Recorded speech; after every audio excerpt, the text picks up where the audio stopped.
guys, this is Eliana with Why Not Redesign, and today we're gonna be doing a video that's gonna be a little bit unconventional.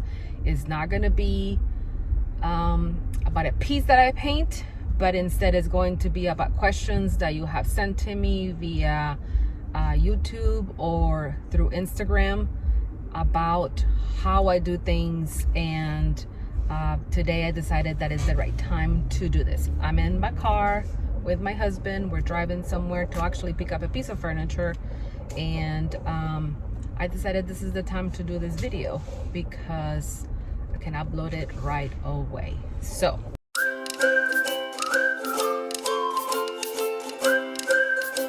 I'm gonna go ahead and get started.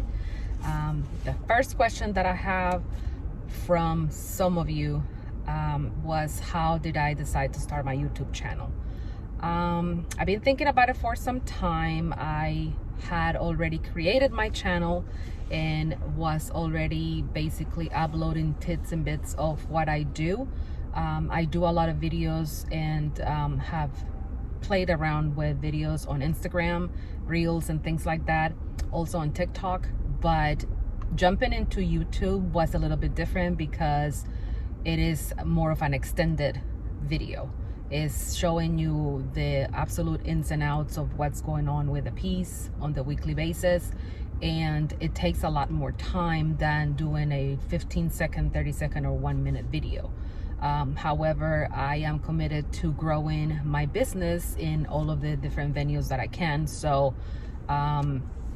that's what made me do it. Also, I went to Haven conference last year, and after learning a little bit more about how your income can grow on YouTube or through YouTube, is definitely something that made me think about it. This is not to say that this is going to be quick or it's going to be overnight, which it could for some people.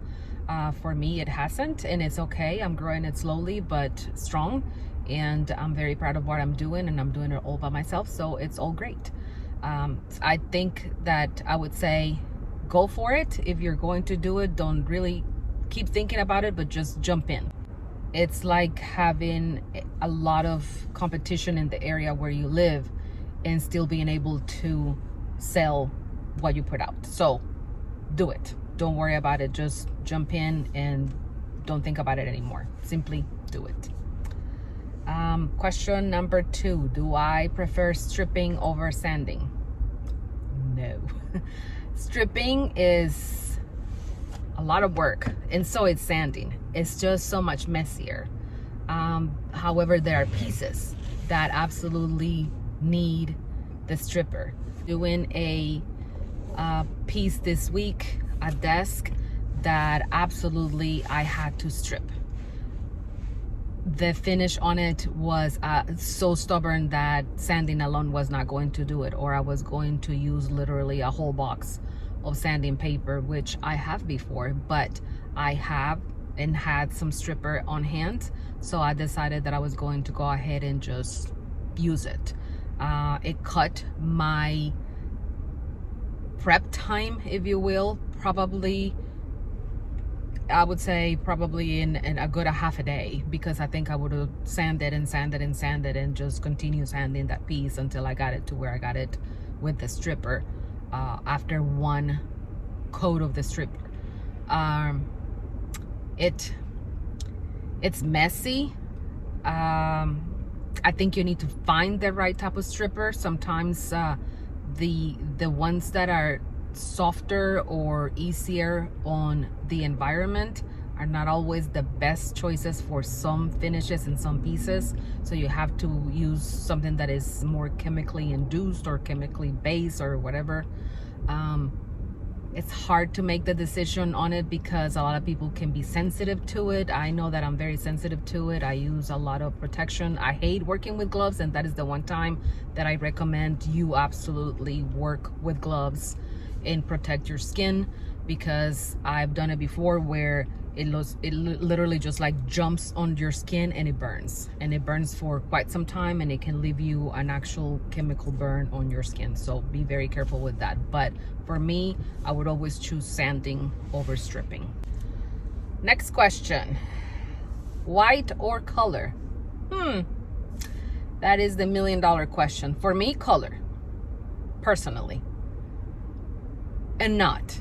Because choosing colors, when you're doing a piece for yourself, you second guess everything. And that has happened to me while I'm doing pieces for my house. I'm always saying color, color, color, color to people, and then end up choosing some white. I have a couple of white pieces in my own home, simply because I realized after really looking and making little samples and putting it against my wall and in the area where I needed it, some of the pieces just simply looked better in white. But I also have a lot of color. I have greens, I have a buffet, my orange buffet, and I can link that over here to show you. I did a piece, a huge buffet that is orange and is in my entry. So I love color. I think it's a very personal decision. I think that when you're doing pieces to sell, they're always safer when they are more neutral. And what's more neutral than white? But when you are working with a client, you can always do a consultation and then make some suggestions and suggest some color, and that way you can do that. If you're doing, again, pieces to sell, whites and light grays and black. Green is very popular right now, but I think that there is a fine line with green. It depends on the shade that you use, because there could be some that are definitely more colorful than others. So but for me, always color. The next one would be chalk or latex. I don't do latex. I don't prefer it. I don't think it's as durable as chalk paint. However, when you say chalk paint now, there are so many variations of it. There's mineral, there is all of this other stuff, clay bases and all of that. I think the question is more, do you buy it, the chalk paint, or do you make the chalk paint? I never was a fan of making my own. I always felt that it had some sort of fault when I have used it, and when I started buying the paints and using the paints that I purchased and made by a company that has formulas, and you know, they invest in making the best product, that's what I have found to be safest, and it's easier to find different colors and feel that when you put a finish on it, that paint is going to be the best paint and the best product that you put on that piece. So for me personally, I'd rather buy it, and I'd rather buy whether it's a chalk base or a clay base or a mineral base or anything like that, depending on the style that I'm going for with the piece and what my customer, if I have one at the time and for that piece, wants to have. So always ask questions about what type of finish they would prefer over what you would do for that piece itself. Another question was, do I distress or not distress? Yes and no. Again, it depends on the piece, and it depends on what the customer wants, if you have a client for that piece, or the final look that you want to see that piece. More and more, I'm not distressing. That is a preference. So when I paint something to put in my shop to sell, I personally would rather not distress. But then there are pieces that literally call for distressing. It's just like when you work with milk paint, you know that the piece is gonna end up distressed or chippy or something like that. So you can use chalk paint and cover up the piece entirely, and then decide whether or not you're gonna distress it. If you're going to for a farm look, then of course you want to distress. If you're going for an old world look, then you're gonna distress a little bit. The distressing can even be a wet distress, and a wet distress is when you grab a rag and after painting kind of just take some of the paint back with that rag, or you can just do a distress sanding or whatever. I have never been a heavy distresser on my pieces, unless it's for someone who has specifically asked me to do so. Okay. Oven cleaner. I've not used it. I tried a little bit. It was not easy off. I had some, it was some Walmart brand, right? I think we had some Walmart brand in our house, and my husband said, oh, here, he found it in the garage actually, and he said, here, you can try it on something. And I tried it on a piece of wood. I think it was a drawer that I had. It was not a very old one. So the more videos that I see on it, does it work? Yeah, I've seen it work. People use it and it's worked for people. But I think that it depends on what piece you're using it on.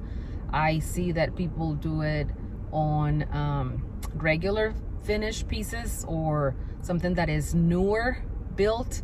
It doesn't work on those. Where I've seen it working very well is on oak pieces that have a very old finish on it, an old stain on it, and it falls right off because the stain is dry, and if you take a sander to it, it's gonna fall off just as easily.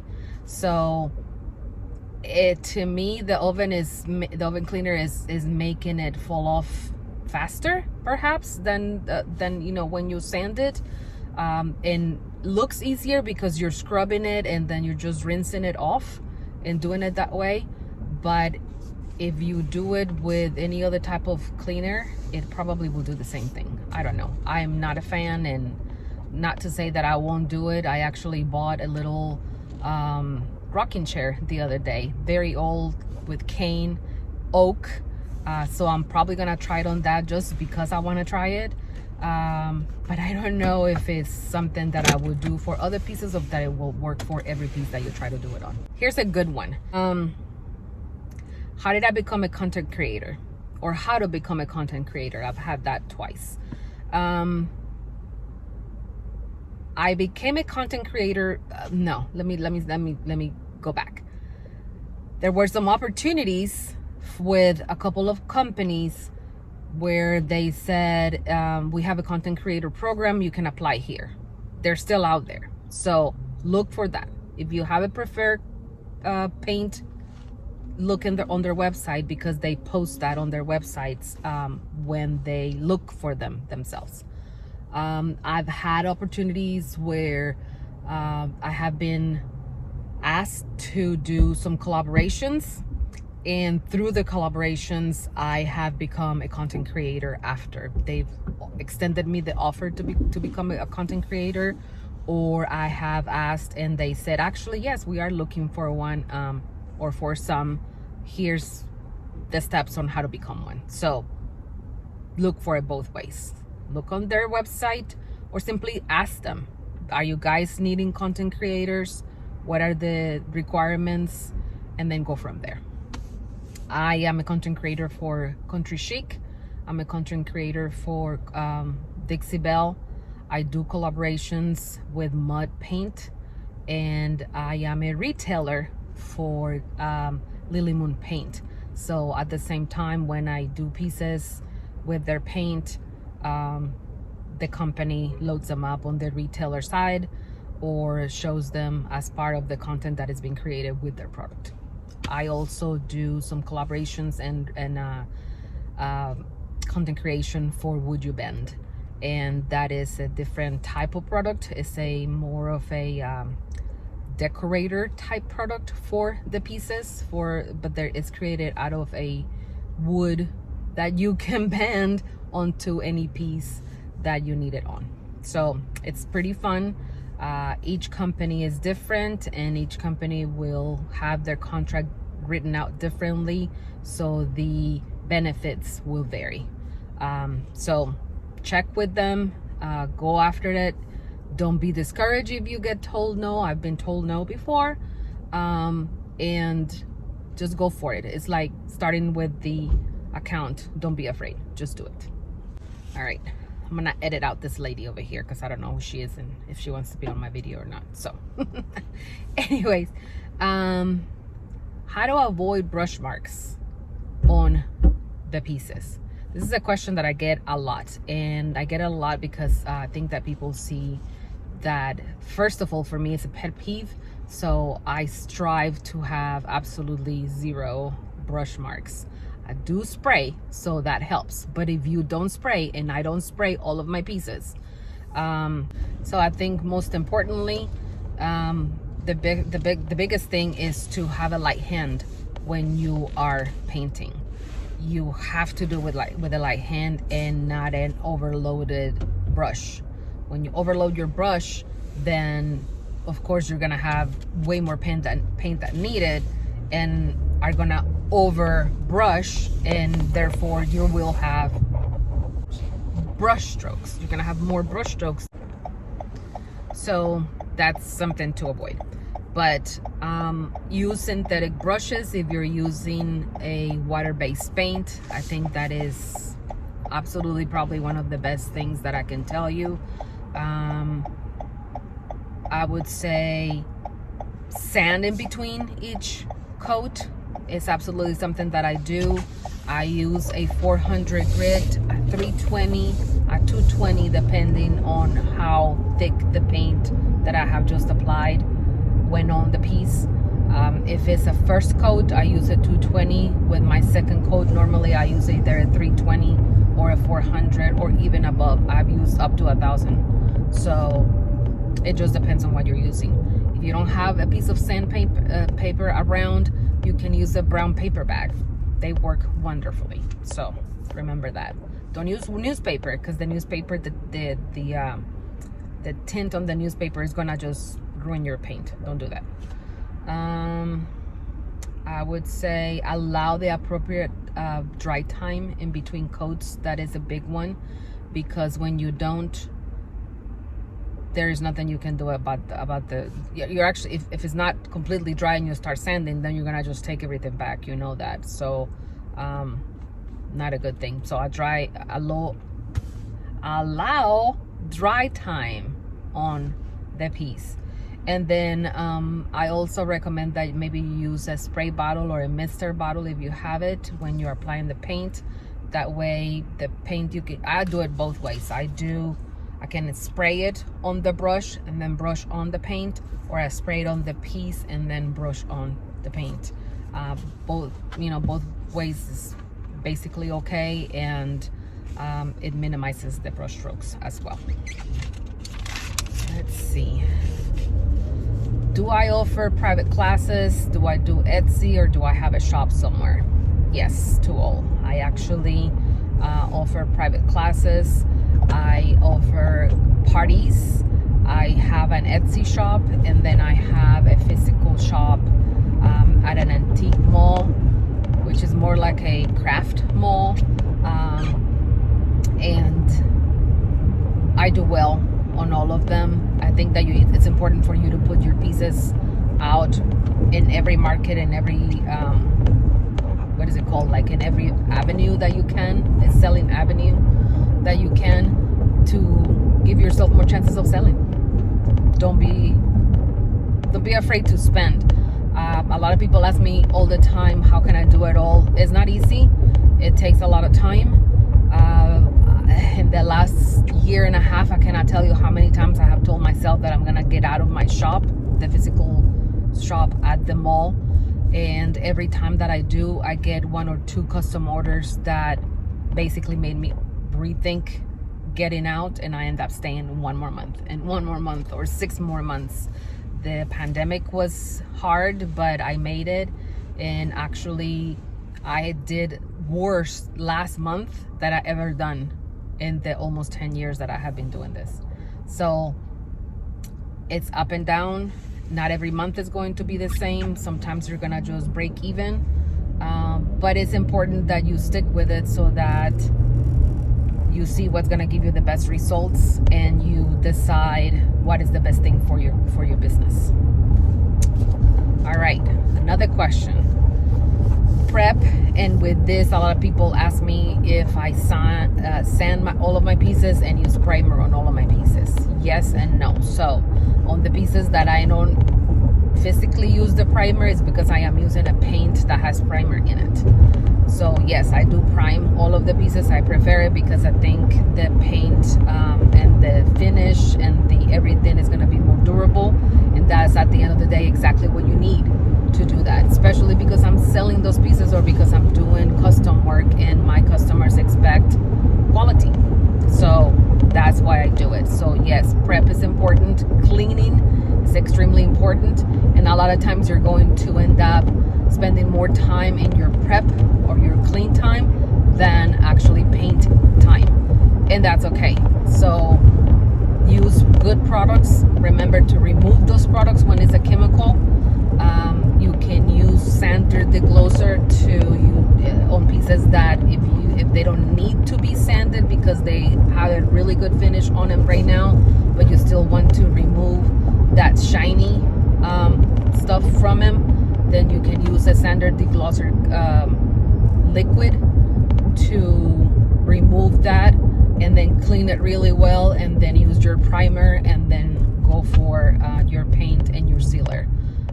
If you're using a paint that has primer, paint, and sealer all in one, personally, I still seal the piece. And again, it's because that is either a piece that I am selling or a piece that I'm doing custom. And either way, for me, it's important that durability is important, and it's important that my customer can use the piece however they want to, and that they're not gonna come back and say it's scratched as soon as I put something on it. Of course, you tell them what not to do. At the end of the day, they're buying a piece of paint, a piece of furniture that is painted, and it's not a manufacturing paint. Basically, it's not baked on. So you give them care instructions and all of that, but you want to make sure that in your mind that piece is going to be durable for that customer.